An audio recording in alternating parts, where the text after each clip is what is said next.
Who's got a stack of energy? Well, obviously you. Who wakes up every day with a stack of energy? Who jumps out of bed every day and says, I'm excited to be alive? Who thinks a lunatic has just arrived at active energy? I'll ask you a different question. Would you like to jump out of bed every day feeling amazing? Yeah. See, it's all a bit weird, isn't it? It's like, who's this weird person that's happy all the time? I get accused every day of being happy. I just had a drug conversation, which is really funny. Because people say to me every day, what drug are you on, lady? Without fail, somebody says to me, what drug are you on? Is it possible that if you are really happy with your life, and if you're putting awesome fuel into your fantastic machine, and you feel good all the time, is it possible that you could be happy? Come on, you say yes, Rowie. So if you knew what was fabulous fuel to put inside your body, and you had a process to work out what would be the best thing to eat and the best way to move around, could that be a good idea? Yes. So if I can share with you today some ideas on how you could possibly jump out of bed every single day with a stack of energy and feel really good and feel healthy, and there's a couple of things that I would just like to lay the foundation for. Who wants to be unhealthy? Good answer. Who wants to be sick? Good answer. Who wants to be overweight, out of shape, feel tired and lethargic? There's a big word. Who wants to feel like that? Good answer. Nobody. So would it be safe for me to say in a statement that we all want to be healthy, fit and strong and feel fantastic and have a stack of energy? Would that be a safe statement to make? Yeah. Awesome. How many of you, though, as I've said that, have thought, yeah, that happens to other people, or you can't be happy every day, or it's not possible for every day to be amazing? Who automatically got that thought into your headspace? Be honest with me, because I've got tough skin. Some of you are thinking, some of the more hardened people are thinking, what is this all about, some motivational rah-rah thing? No. Because I'm going to rephrase again. If you are feeling fit, healthy and strong every day, would it be possible to have a better life every day? Do we agree? Yes. Awesome. So, let's start with this. If I jump out of bed in the morning and I say, I'm so fat, I'm really tired, I hate my job, I hate going to school, I wish I didn't have to train, oh yeah. What chance have you got of having a great day? Please say 0, Rowie. Who chooses what we say? It's an interesting question, isn't it? Sometimes we talk subconsciously, words just come out of our mouth, yes? And as they've gone out of the mouth, we go, oh, I shouldn't have said that. Yes or no? Who's been in that situation? Yeah. But because you knew that that was an interesting thing to say, is it then possible to control what you say? Would that be fair? So, when you wake up in the morning, could you choose, number one, to drag yourself out of bed? Or could you choose, before you even get up, to jump out of bed? Even if you don't feel like it, could you jump out of bed? Could you make that decision to say yes? So what if you decided from this day forward, instead of dragging yourself out of bed, because at the moment, I think the last time we were here was pretty warm. Yeah? Apparently it's supposed to be warm, it's summer. Did you know that? So instead of whining about it being hot, could it be possible to say, awesome, it's summer, it's meant to be hot, yes or no? Now I'd reckon that if I come up here in July, August, in this room, it might be a bit cold. Yes or no? Yes or no? And will there be people whining about how cold it is? Yes or no? Uh-huh. And could you be the person who says it's winter time, it's meant to be cold? In fact, I've heard that this is the winterless north. Some people say that to me on a regular basis. Rowie, welcome to the winterless north. I love that attitude. Even if it's freezing, they still say, Rowie, welcome to the winterless north. I love that. Is it possible if you tell yourself every day that you're hot or cold, that you're fat or tired or having a bad day, is it possible that you have one of those days? So could you reverse it? Just think.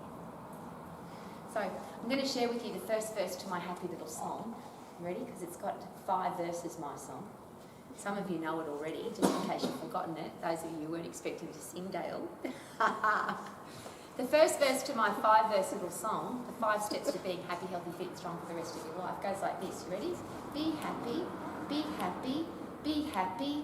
You can sing with me if you want to. Go. Be happy, be happy, be happy. Now, there's no other words in that verse, so is it easy to remember? Yes? It's not complicated. But if you wake up in the morning and you look yourself in the eye in the mirror and you say, hey, Rowie. Now, if your name's not Rowie, don't say that.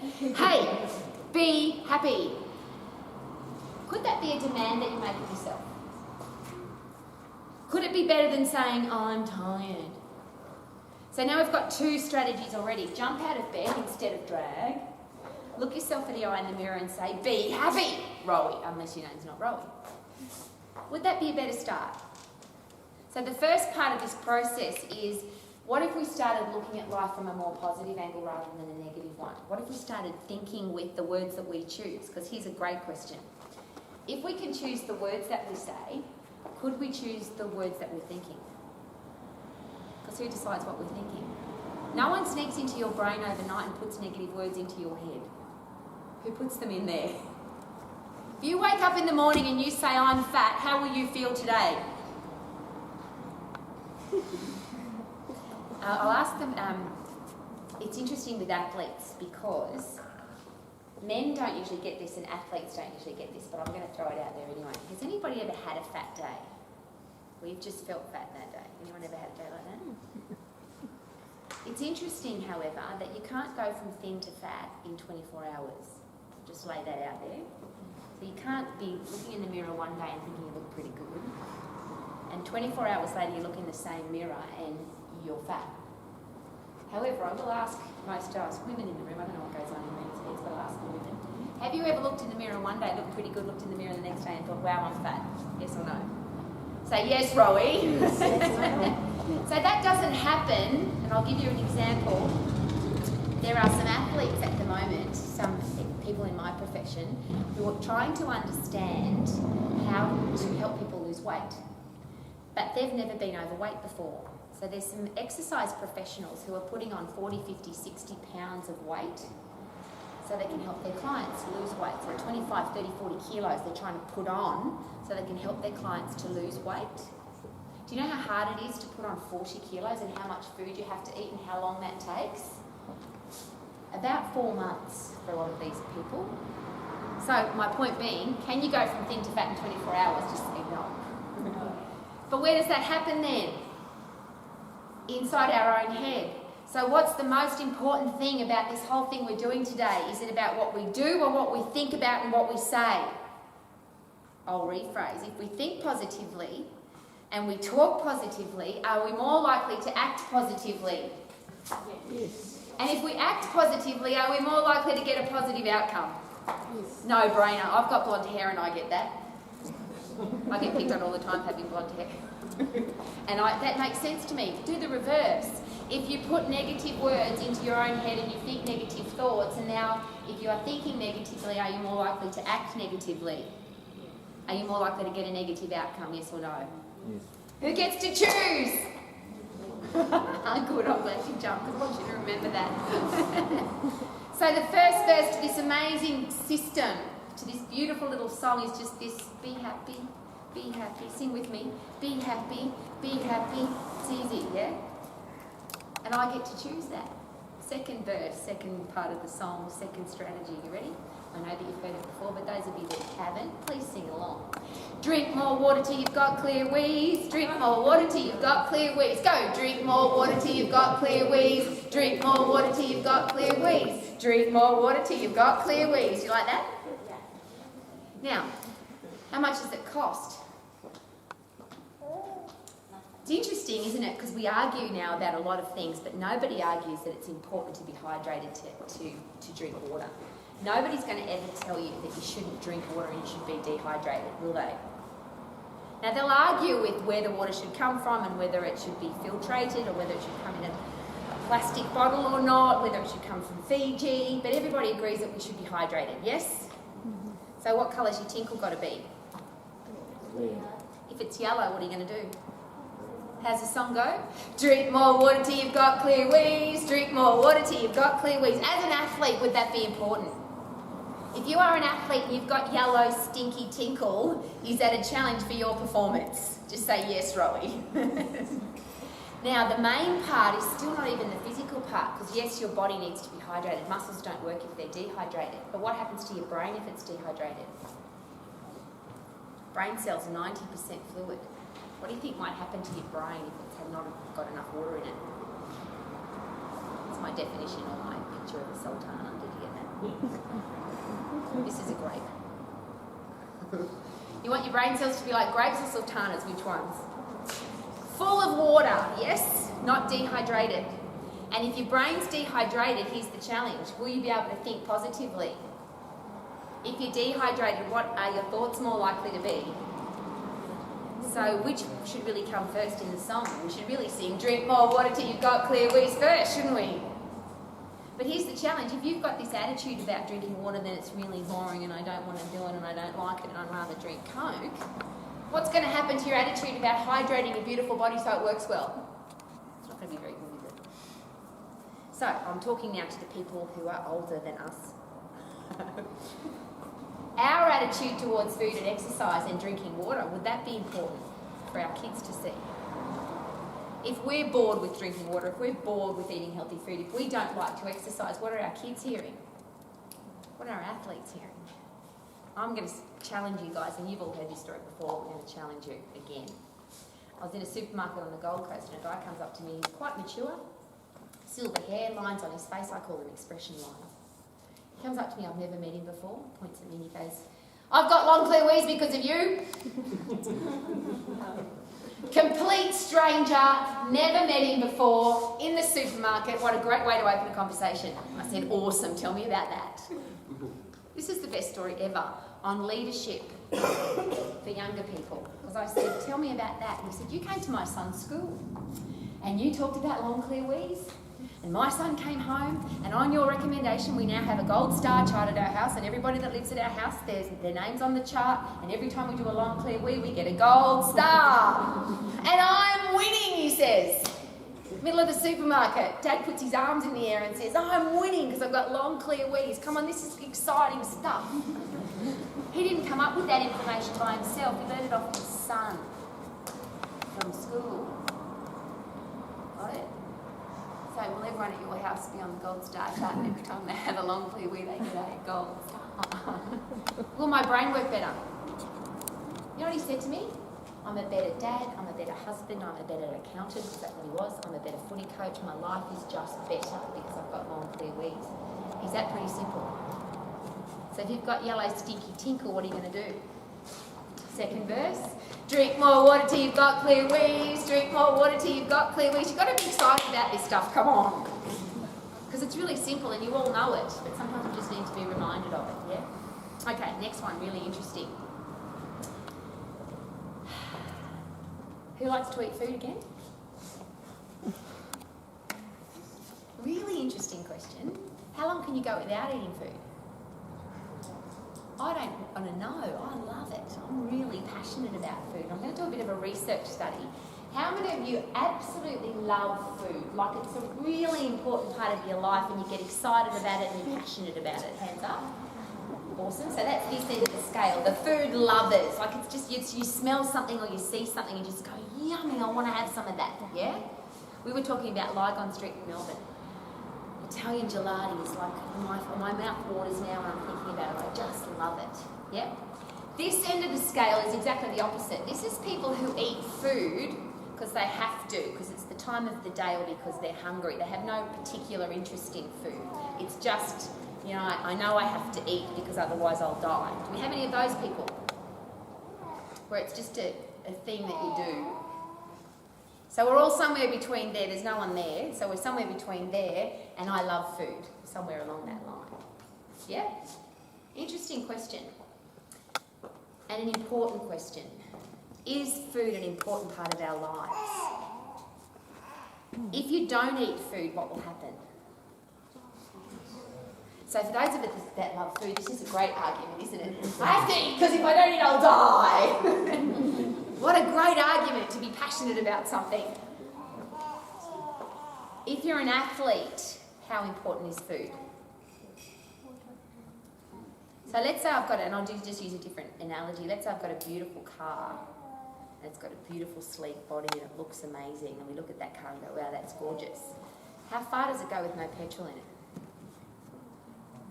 It's going nowhere. Doesn't matter even if it's got a V12 engine or a turbocharged engine or it's a race car.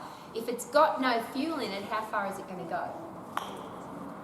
So it's pretty important, is my point, yeah? If I gave you the third verse to the song, and this is the complication of food, total complication of food, you ready? Sing with me when you get it, because there's more than 2 words in this verse, so this one's a bit harder. You ready? Eat more real food, eat more real food, eat more real... Sing with me, go. Eat more real food, eat more real food, eat more real food, eat more real food! You sound like a preacher now, like an evangelist. Sorry, Dale. Is it possible that as the human race, we've got a bit caught up in stuff that comes in a packet, a bag, a box, a jar, in a building that you can drive through? Yes or no? Is it possible that a fair bit of what we're eating doesn't look like real food anymore? What if most of what we eat, and I didn't come here as a fanatic woman to say can't have, mustn't have, shouldn't have, don't have. I hate people that say that. And I'm saying that with a passion. I hate it. Because if you love to eat a particular food and somebody comes along to you and says, can't have that, it's bad for you. How does it make you feel? Apart from you feel like some school teachers just yelled at you, how does it make you feel? It's a bit like this. None of your business what I'm eating. We get angry or offended or it hurts, or it's like, well, why? I think this is okay. So if somebody tells you can't have, mustn't have, don't have, shouldn't have, is it possible that they should have asked you some more questions first? Would that be possible? If there's a food that you really love to eat, like it's your favourite food, like me, Italian hazelnut gelati, love it, and somebody comes along and says, can't have it, it's bad for you.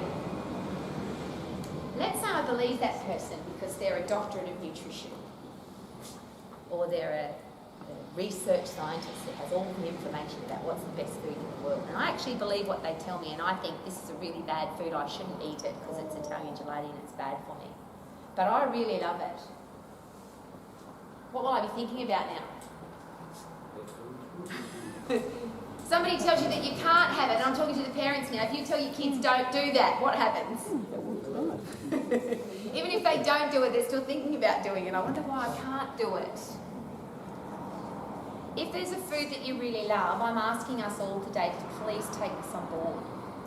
If there's something that you really love to eat and somebody takes that away from you or says that it's bad for you, you can't have it, is it possible that you want it more? And if you want it more, is there a possibility that you'll think about it more? And is there a likelihood that at some stage in the future you'll binge eat that food? And could that be the challenge? Now, I'm an old lady, so bear with me because this probably hasn't happened to you. But I've been told many times in my life you can't have chocolate. Anybody else? Bad for you, chocolate. Don't eat it, it's bad for you, yeah? So you go, all right, I'm on it. 1st of January, no chocolate. Monday, no chocolate. Tuesday, no chocolate. Wednesday, no chocolate. Thursday, no chocolate. Most of you thinking, no, I've never made it to Thursday. Friday night in front of the television. What happens now? Whole block. Now I feel really guilty because I ate the whole block. So what do most people do if they feel guilty about what they ate? They eat more. So now I'll have 2 blocks and tomorrow I'll have 2 packets of Tim Tams and I'll start my diet again on Monday, and we start the process again. No chocolate, no chocolate, no chocolate, no chocolate, the whole block. I feel guilty. Now that might not happen with blokes with chocolate. What about beer? What about takeaway food? What about hot chips and gravy in winter? What about cheese and wine? What about your favourite chocolate biscuit? What about your favourite takeaway food? If somebody says you can't have it, mustn't have it, shouldn't have it, don't have it, what happens? So, are you excited about this? Whatever is your favourite food, should you include it in your healthy eating plan? Could the challenge not be with the thing? Could it be with the amount? If I eat 1 chocolate biscuit versus the whole packet, There's a big difference, isn't it, in calories, in fat grams, in everything. If there's something that I really like to eat, if I have a little bit of it, then I'm not going to binge on it anymore because I'm having it. It's not, oh, I can't have it. Isn't that exciting? Come on, tell me that's the most exciting thing you've ever heard. Your healthy eating plan, you should walk away from here today and tell all of your friends, my healthy eating plan includes my favourite food. Every day. Because here's another interesting concept that I apologise from my exercise profession. I don't know where this came from. Have you ever heard of a cheat day? Athletes do this. They eat really well all week. Eat healthy food all week. And then I have a cheat day. Now, you guys have got parents, so I'm going to ask you this question in straight down open. Imagine if your mum said to your dad, I'm going to be a great wife on Monday, Tuesday, Wednesday, Thursday, Friday, Saturday, but on Sunday I'm going to cheat on you. How are we going? How long do you think your parents would be together for? Mum and dad, parents, adults, how long? It doesn't make sense to me. Shouldn't healthy food be a normal part of every day of our life? And isn't our head space just as important as our physical being? I'll ask you a different question. When you get on here to compete, if you've trained hard, if you're hydrated and you've eaten well, and you get on this floor to compete, and in a few weeks' time, it's only a couple of weeks now in Auckland, and you're on the floor to compete. How much is mental versus physical? You arrive fit and strong, hydrated. How much on the day is physical versus mental? Just give it I'll ask you, Coach, how much? Most of it's up here because all the training and eating and that's already been done. Everything that you could possibly have done has already been done. Now it's all about your brain, yeah? Here's what you can't be thinking about. I wish I could have a chocolate. I haven't eaten chocolate for so long, I really wish I could have a chocolate. Do you reckon that might screw up your performance on the day?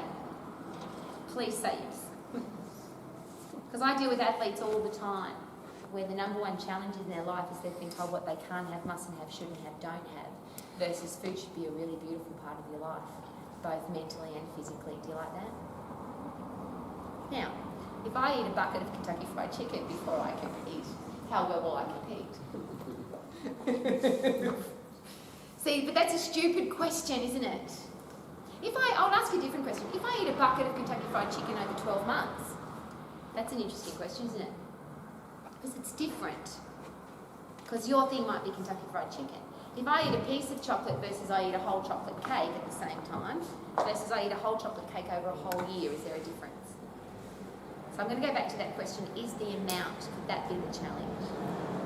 And if you are having what you love to eat, is it possible that you never have to eat a larger amount because you are not putting a stigma on that food that says you can't have it? I'm just going to plant that seed for you. Let's go the opposite. Somebody tells you have to eat food you don't like. You have to eat this, it's healthy. How you go with that?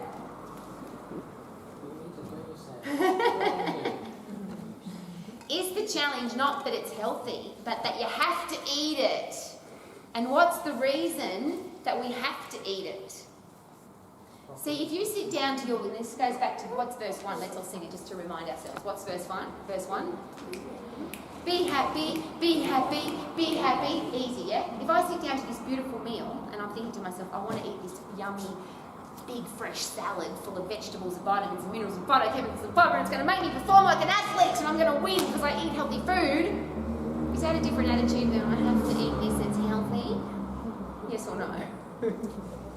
What if we always go back to verse 1 and always think to ourselves, what am I passionate about and why? If I want to win, how have I got to fuel my body to win? Not I have to eat this because it's healthy. Would that be a fair question? I don't want to drink Coke. I want to put fresh, sparkly water into my body because when I'm fully hydrated, my brain's going to work really well. When I compete, 90% of my performance is mental strength, so I want to put the best fuel into my body possible rather than I have to drink water. It's really boring, I don't like it, but I'll drink it anyway. See the difference? What's verse 1? Be happy, and it's all about attitude. So I'm asking you today as elite athletes to really consider your attitude about your food. Can't have, mustn't have, don't have, shouldn't have, become very negative words.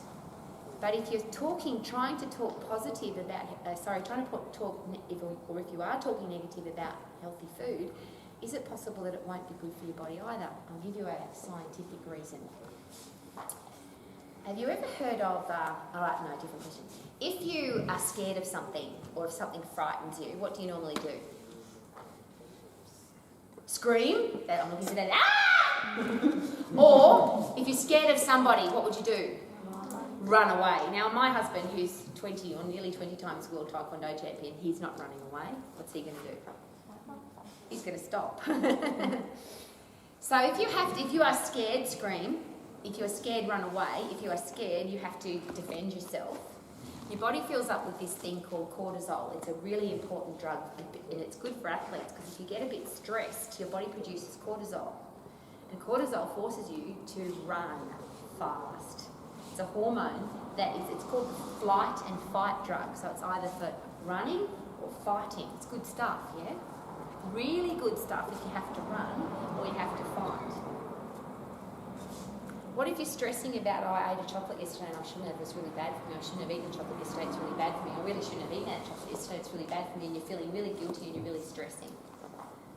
You're stressing. What does your body produce when you're stressed? Cortisol, yeah? The C word.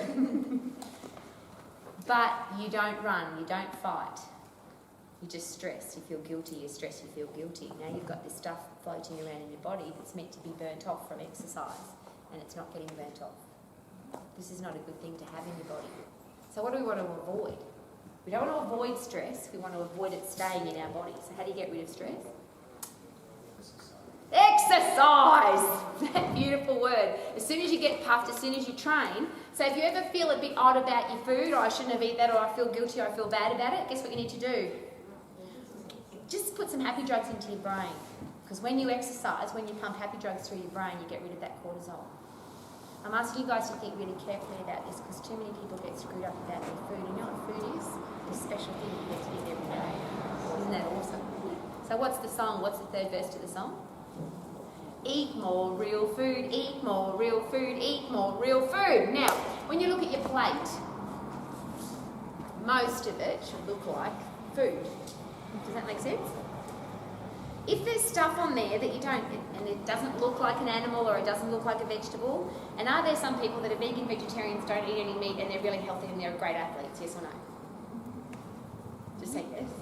Are there people who eat mostly meat, mostly protein, and they're elite athletes? You would have heard of that. So somewhere between only vegetables and only meat, you're going to fit somewhere between there. Would that be fair? So when you look at your plate, regardless of whether you're vegan, vegetarian, or you're a carnivore or somewhere in between, you want it to look like it's real food. So let's just say that you've got a steak on your plate. Does that look a little bit different than a sausage or a piece of sliced up deli meat? Have you ever looked at deli meat and wondered what's in there? People often say to me, Rowie, what don't you like to eat? And I go, I don't like stuff when I don't know what it is. Is it possible that if we eat more real food, we would also eat less food in a packet, in a bag, in a jar, in a box, or in a building? And there's this really cool thing, if you've seen it, it's hilarious. There's a guy in America at the moment, I think it's up to about 3 years, he's got a milkshake from a takeaway food place, and he's filming it. What happens to it? He's into his 3rd year now, and it still looks exactly the same as the day he bought it. Do you think there might be some preservatives in there after 3 years? Do you think there might be some stuff in there that's not real food? Because if you had a real milkshake that had milk in it, what would happen to it after a couple of days? It'd go off, yeah, and you wouldn't be able to eat it or drink it, yeah? So the key to food, if you could carefully consider this as elite athletes, put stuff, high performance fuel into your body that's going to help you perform. Put real food into your body. And if it's possible, as fresh as possible, as clean as possible. And it's an interesting, and when you start travelling overseas, if you've ever experienced this, have you ever been somewhere where you're a bit scared to go in there because the food looks a bit dirty? I don't want to eat that because if I eat that and there's got germs in there, then I'll get sick. Well, take that to the extreme when you're an athlete. You never want food to affect you at the way you perform on the day of your performance. That'd be a good thing to consider. So whatever you're putting into your body, now here's a great question though. What you eat the day before will affect your performance. However, the stuff that you eat 1 week before, 2 weeks before, 5 weeks before, 5 years before, and the habits that you get into, could they create a headspace for you to eat effectively? Better question.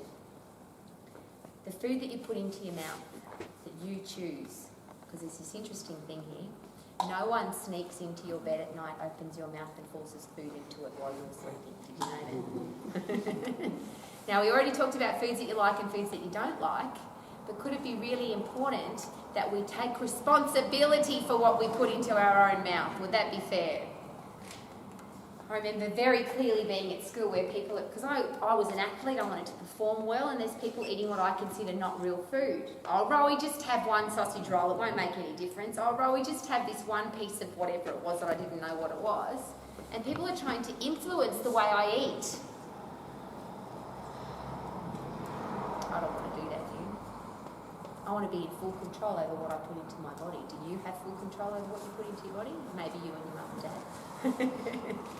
Would it be important rather than, because I hear this a lot, and I'm sure I'm never going to hear it from you guys, but I do hear this from a lot of people because I spend a lot of time with the general public who talk to me about their food and exercise, and they say this, I don't know why I got fat. Is that true? Did somebody sneak into their house during the night, open their mouth up and put food in there while they were sleeping? Just say, no, Rowie, we've already discussed that. Should we take responsibility for what we eat, what we drink and how we train? Could you perform at your absolute best if you put high performance fuel in versus if you put low grade fuel in? I'll give you a better example because I don't know too much about cars, but what happens if you put diesel into a petrol car or vice versa? What happens? Can somebody who knows about cars please explain? Paul? If I put diesel into a petrol car, what will happen, Jonesy? Won't go very far. There are a lot of people who put stuff into their body that's not going to take their body very far. And as an elite athlete, obviously that's not something that's going to help you at all. What I'm asking you to do is to take full responsibility. Now, the next two parts of the song, which you know already, we're going to sing them just very quickly. I'm going to introduce you to somebody who's going to share with you how to do it really well.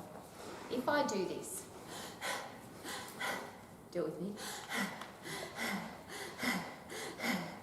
Now that's verse 4 of the song, it's got no words. So the last one was eat more real food, eat more real food. It had a few words. What's this one got? 4's got no words. How's it go?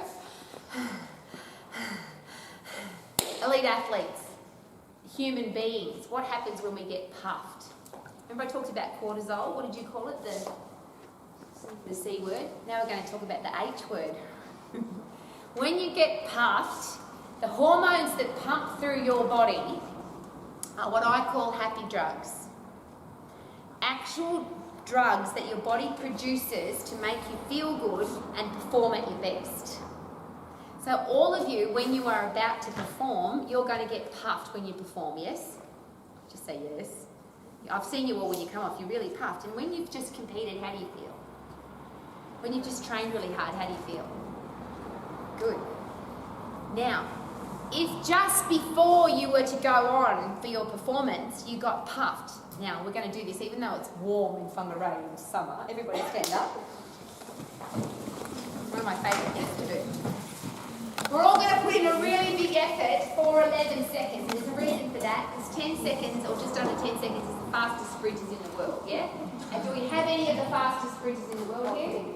No, so what we're going to do is 11 seconds, because that's just a bit faster than the fastest, a bit slower than the fastest sprinters. So on your mark, get set, even though I've got high heel shoes on, let's go. 11, fast, 10, go! Faster, harder, put an effort in. 8, faster, 7, 6, 5, faster, 4, 3, 2, 1, woohoo! Have a seat. Guess what we just did? All of us now have happy drugs pumping in our brain, and the biggest one, are you ready for the big word? BDNF, you can write this down, just put BDNF, brain-derived neurotropic factor.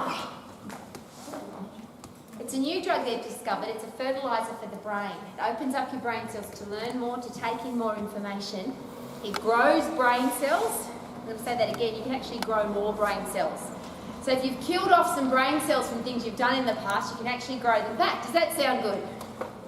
If you're a happy person, if you like to learn, if you like to laugh, if you like to hang out with great people, you'll be producing BDNF. That's awesome.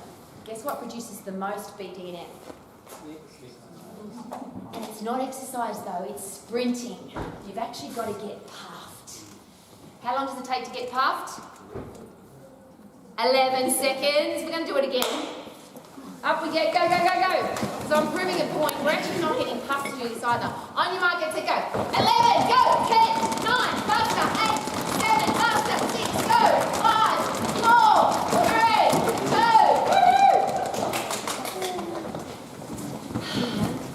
2. If you put an effort in, your heart rate will be up and you've got happy drugs pumping through your brain. But, and I said before, we can get puffed. We want to get puffed, but you actually don't get sweaty because it's such a short period of time. Here's what's really cool about that. If you're about to have a test at school, what should you do just before the test? Sprint 10 seconds, Mr. Jones. If I go into an exam or a test and I'm stressed, what will be pumping through my body? The C word. If I get rid of the cortisol because I've sprinted and I pump happy drugs through my brain, now I've got an open brain to learn. Is that good? Now, how do you sprint? What's the energy source? What's the fuel that you're using for sprinting? This is a really important question. I'll give you a clue. It isn't alcohol, it isn't protein, and it isn't fat. There's only one macronutrient left. The C word. What's the other one? Have you heard of carbohydrates?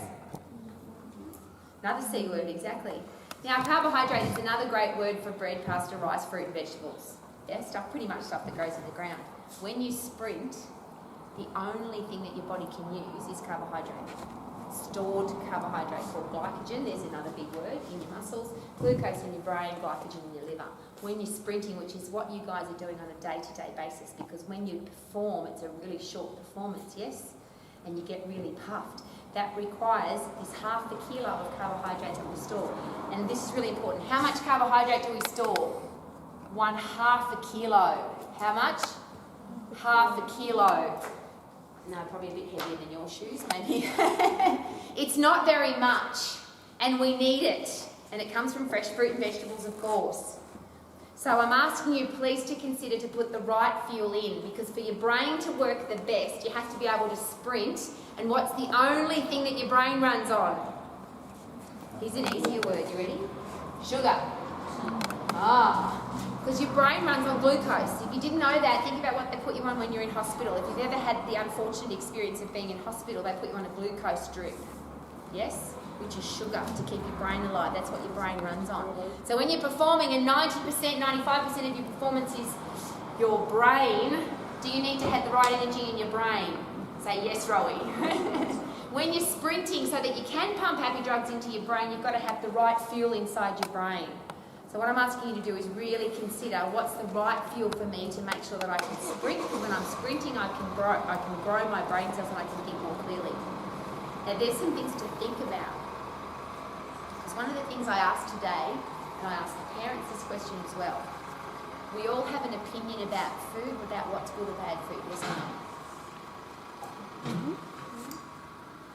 Do we all eat food? There's a different way of putting it. Do we all eat food? Which means we all have an opinion about food, because we all have some foods that we like and some foods that we don't like. Yeah?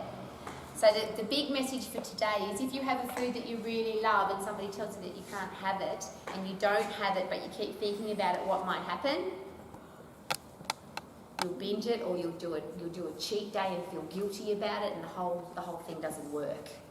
If there's food that you really don't like to eat, and you have to force it into your mouth and it makes you feel sick, is that good? So what do we need to do? We're all adults, really. You guys are almost. How young are you? I remember very clearly being 11, and I was pretty smart. How about you? What's your name? Okay, Ellie. If you were your own high-performance eating and exercise coach, so we'll take the exercise out, we'll just do eating. If you were your own high-performance eating coach, yeah? What advice would you give yourself about what you needed to eat? Would you eat takeaway food or fresh food? takeaway food, McDonald's, KFC, or fresh food? Probably fresh food. Would you drink fizzy drink or would you drink water? Would you like to eat lots of lollies and chocolates and biscuits and chips, or would you think it would be better to eat fruit and vegetables? She's 11. You got that? We know, don't we? Sometimes we don't want to know because we really like to eat chocolate and biscuits and McDonald's and fizzy drink. But we actually know. And as an elite athlete, do we get to choose the high performance fuel that we put into our body? Thank you. She's also really embarrassed, so thank you. I would like to believe that our world is going to be a beautiful place for these people to grow up in. I'd like to believe that our world is going to be free of coronary heart disease, type 2 diabetes, depression, anxiety, stroke, cancer, Alzheimer's, dementia, osteoporosis, a bone-thinning disease. These are all horrible diseases that we've given to ourselves by being inactive and by eating really, I'll rephrase, by eating unreal food. And I think as adults that we deserve, or we should create a place for our kids to grow up in that they deserve to live better than that. So if we set and live the example of what healthy eating is, whatever you believe it to be, could you please be excited about it?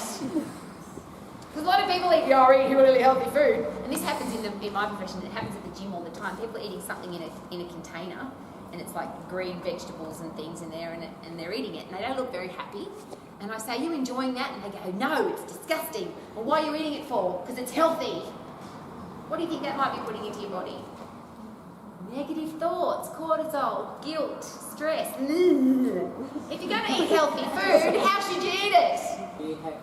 Be happy. Put some energy and enthusiasm into your food. Yes, enjoy it. Now, the reverse of that, this is really important for me. Most of my career as an exercise professional, I've worked with people with eating challenges where they haven't had a good relationship with their food. And often it starts with, I can't have, mustn't have, shouldn't have, don't have, this is bad for me. Interesting question to ask this very intelligent group of people. If you're out in the desert, shall I pick on you again? If you're out in the desert and there was no food, nothing to eat, and you came across a packet of chocolate biscuits, and it was the only thing that you could eat, would you eat them? Yeah. To stay alive. Even if you hate chocolate biscuits, would you eat them? Would they keep you alive? Yes. I'll do this for the blokes. If there was nothing else except beer, you came across some beer and you drank that beer, would you stay alive? Absolutely. Because it's a macronutrient. There's 4 things that will keep us alive. Alcohol, carbohydrate, protein and fat. And alcohol is a macronutrient, so it'll actually keep us alive. Now, will it keep us alive and help us perform at our top level? Probably not. No, Rowie, definitely not. But will it keep us alive? And I'm sharing that with you because all the things that you love to eat in the smallest amounts, they're not going to kill you, they're not going to hurt you, especially when you're an elite athlete. Where they will kill you is when you start damaging your headspace with it. So Rowie would love for you to enjoy your food. She'd love you to be fit, healthy and strong, get huffy, puffy, fit and be really strong. Is that a good message? I've brought the strength expert with me today. If I share with you that somebody's got a master's degree in exercise science, sounds pretty important, doesn't it? If I tell you that he's at this stage 19 times world champion, but he's got a competition in a little bit longer than you, I think 6 weeks' time, he's going to be competing for his next world championship in Taekwondo. And if I told you that he's really old, he's over 50 and he's still a world champion, and this is the really cool part of this story. Often when we go to Taekwondo championships, he'll sit down getting ready for competition, and one of the dads will say to him, who's your child, who's your athlete that's competing? And K-Man will say, no, I'm fighting your son. Which is really cool when you're over 50. And I'm sharing that with you because there's no reason to get old. If you want to be healthy, fit and strong for the rest of your life, you just have to feel well. And we'll do the song. You ready? Be happy, be happy, be happy, and drink more water till you've got clear wheeze. Drink more water till you've got clear wheeze. Drink more water till you've got clear wheeze. Eat more real food, eat more real food, eat more real food, get puffed. How often? Every time you want to feel good. So how many times during the day could you do this? How many times? I'm going to tell you a quick story and then I'll finish. There is a real estate office here in Whangarei that got this information when we were here last time. And now, and it wasn't the real estate agent got the information, it was somebody whose husband came to a chat that came in and I did. And he went home and said to his wife, we should get people puffing every hour for about 10 seconds so they pump happy drugs through their brain. So she went to her office and said, every hour we're going to put the alarm on and every hour everybody's getting up and we're going to sprint for 11 seconds. Every day, all day, 5 days a week. Guess what's happened to the people in that office? When you pump happy drugs through your brain, what happens? You get happy. Yes, and you don't need drugs to do it because you're producing it naturally. Isn't that awesome? So is it important to get puffed? How long should you get puffed for? About 11 seconds, because we're not elite athletes like sprinters. You guys are. We people here, we're just normal people who 11 seconds is a really great time. But now the most powerful thing is to be strong. You guys have to be really strong. Is that part of what you do? Just say yes. Do you get good points for being strong? Yes. So being strong is important physically when you're an athlete. Have you ever had a challenge in your life? Ever had a problem? Ever had something bad happen in your life? Anybody? Know anybody who has had a bad thing happen in their life? Do you think some other things might happen in your life that could be not good sometime in the future? Do you think you'll handle it better if you're physically and mentally strong? I'll ask my lead athletes this question. If you're doing a set of push-ups, press-ups, yeah? And you think you can't do any more and you just can't do any more and you're thinking, oh, I really think I can do one more. What happens to your physical strength when you do one more than you thought you could? You get stronger, don't you? What happens to your mental strength? When you thought you could only do 9 and you end up doing 10, what happens to your mental strength? If you're out sprinting and you think you can't sprint anymore, you're at like 9 seconds and you think I can't go any further, I'm too puffed, but you actually go through to 11. How do you feel? What happens to your fitness? You get fitter, of course you do. What happens to the chemicals in your brain? Happy. You get tougher and stronger. Strength is something we all have to have because the world is getting weaker and weaker, physically and mentally. I go into lots and lots of schools now where at least half of the kids at the school are on some kind of medication for how they feel. I don't want our kids to grow up in a world like that, do you? I don't. I think it's wrong. So I'm hoping you want to help me. Us, elite athletes, and your parents and your families that are here today, could we inspire our world to grow up to be healthy, fit and strong?